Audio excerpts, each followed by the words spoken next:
This is how Hansi Flick's Barcelona completely demolished Newcastle United in a dominant 7-2 victory at the Camp Nou, sealing qualification to the round of 16 with an 8-3 aggregate score.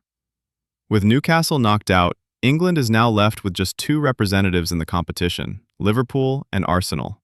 So, what actually happened tactically? Let's break down the principles deployed by both managers. Hansi Flick set Barcelona up in a 4-2-3-1 system, focused on positional dominance, quick vertical passing, and aggressive counterpressing.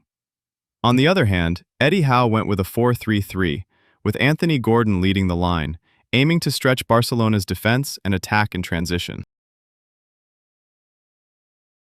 When Newcastle United had the ball, their entire structure was built around one idea: invite pressure, then exploit the space left behind.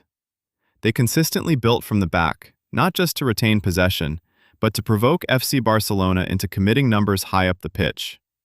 In the first phase, Aaron Ramsdale acted almost like an extra outfield player. As soon as he had the ball, the center-backs, Dan Burn and Malick Thiaw, would split extremely wide, almost positioning themselves near the edges of the box. This immediately stretched Barcelona's first line of pressure horizontally, forcing decisions from the front players. Do they stay compact or press wide and open central lanes? At the same time, the fullbacks, Lewis Hall and Kieran Trippier, pushed high and wide, pinning Barcelona's wingers deep and preventing them from freely jumping into the press. This was a key detail because it disrupted the natural compactness of Barcelona's pressing shape. Behind this, Sandro Tonali and Jacob Ramsey would drop into deeper positions, forming a box structure with the center-backs. This created a numerical superiority in the first phase, often giving Newcastle a 4 versus 2 or 4 versus 3 advantage against Barcelona's initial press. It also meant Ramsdale always had at least 3 short passing options, alongside the longer diagonal balls into the fullbacks. This structure achieved two things at once. It stretched Barcelona both vertically and horizontally, and it created central overloads that made it extremely difficult to apply clean pressure. As Barcelona stepped higher, gaps naturally began to appear between their midfield and defensive lines, exactly the spaces Newcastle were looking to attack. Recognizing this, Hansi Flick set Barcelona up in an aggressive man-to-man press in the first half. The idea was simple but risky. Match Newcastle player for player, remove short passing options, and force rush decisions that could be intercepted high up the pitch. The pressing scheme was highly dynamic. Lamine Yamal and Raphinha were tasked with tracking the fullbacks, often following them deep into Newcastle's half. Robert Lewandowski and Fermin Lopez led the press centrally, closing down Burn and Thiaw, while Pedri and Marc Bernal stepped onto Tonali and Ramsey to prevent them from turning. But this press wasn't rigid. There were constant rotations depending on the ball position. At times, the wingers would jump inside to press the center-backs, while Lewandowski or Fermin would arc their runs outward to close down the fullbacks. This fluidity made the press unpredictable, but it also introduced moments of disorganization, especially if one player was late to their assignment. And that is exactly what Eddie Howe was targeting. Newcastle didn't just survive the press, they manipulated it. By remaining patient in the first phase and inviting Barcelona even higher, they created the conditions for large transitional spaces to open up once the first line was broken. In the build-up to one of their goals, Barcelona committed 6 outfield players into Newcastle's half, effectively locking themselves into an aggressive pressing structure. Newcastle, however, still had 7 players involved in the build-up, giving them the extra man needed to escape. The move started with Ramsdale, who played out to Kieran Trippier on the right. Trippier quickly found Jacob Ramsey, who became the key trigger in the sequence. Instead of releasing the ball immediately, Ramsey carried it forward, deliberately attracting pressure from multiple Barcelona players. This single action was crucial because it compacted Barcelona's shape centrally and created separation on the far side. Once that pressure was engaged, Ramsey released the ball to Lewis Hall, who was now completely free on the left. With time and space, Hall drove forward aggressively, turning a controlled build-up into a direct attacking transition within seconds. At that moment, Newcastle had successfully transformed the situation into a 5v5 against Barcelona's backline. With Harvey Barnes holding width on the left, Barcelona's defensive line was stretched, and Eric Garcia was forced into a classic defensive dilemma.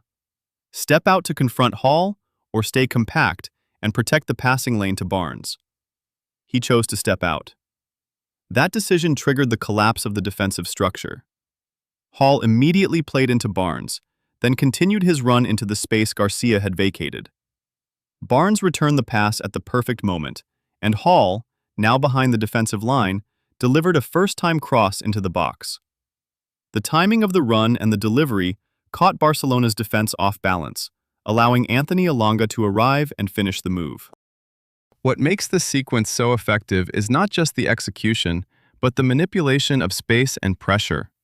Newcastle used Barcelona's aggression against them, drawing them in, collapsing their structure centrally, and then attacking the exposed wide and defensive zones with precision and speed.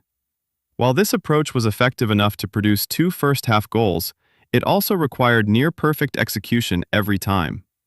Against a team coached by Flick, any drop in precision or intensity would eventually be punished, and as the game progressed, those small margins began to shift in Barcelona's favor.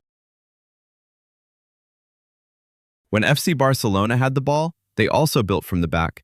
But unlike Newcastle United, who relied on short combinations to escape pressure, Barcelona were far more direct and vertical in their approach. In the first phase, Gerard Martín and Pau Cubarsí split wide to stretch the pitch, while Eric Garcia held a deeper position to form a back three. At the same time, João Cancelo pushed very high and wide on the left, effectively operating as a winger and pinning Newcastle's defensive line. This single movement had a chain reaction.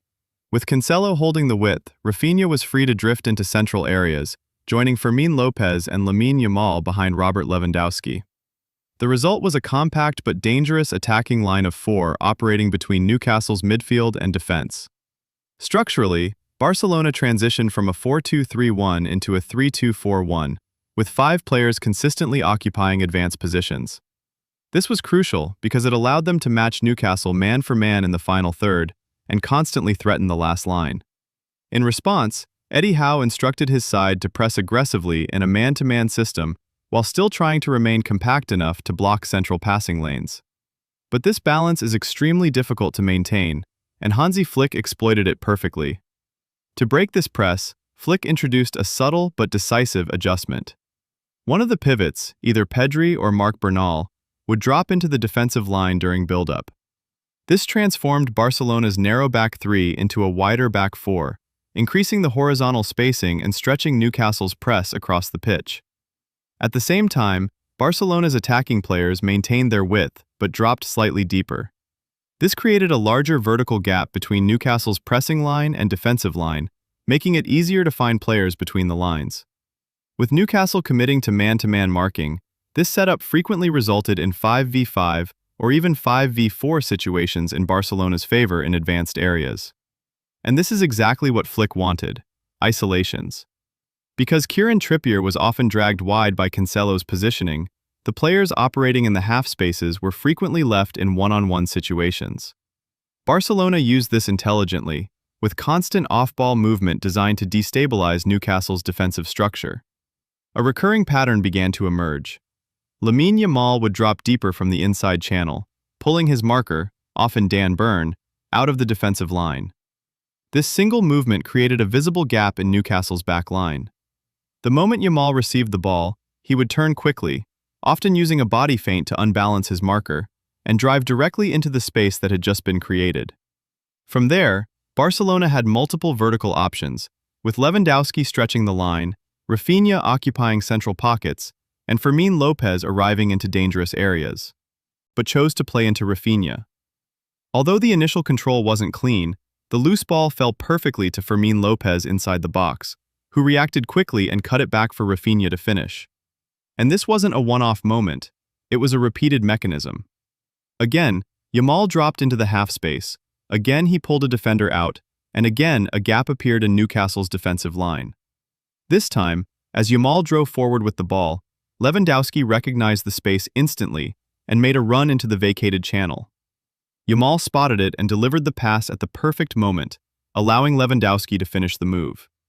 What made Barcelona so dangerous wasn't just their structure, but the timing and intelligence of their movements.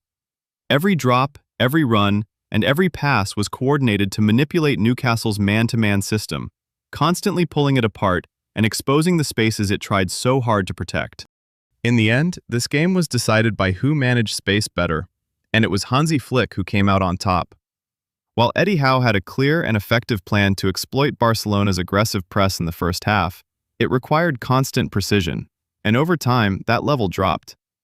Barcelona, on the other hand, adapted. Their structural tweaks in build-up and pressing allowed them to stretch Newcastle's man-to-man system, create consistent overloads in key areas, and repeatedly attack the spaces left behind. Once they began to control those moments, the game quickly shifted in their favor. What started as an open, transitional battle turned into complete dominance, as FC Barcelona imposed their structure, controlled the tempo, and punished every defensive weakness. And that's what separates elite teams, not just having a plan, but the ability to adjust, take control, and turn chaos into complete control. And that's the full tactical breakdown of how Hansi Flick's FC Barcelona completely dismantled Newcastle United. If you enjoyed this breakdown and want more deep tactical analysis like this, make sure you hit the like button, subscribe to the channel, and drop a comment. Let me know which match you want me to analyze next. And remember, football isn't just played on the pitch, it's won in the details. I'll see you in the next one.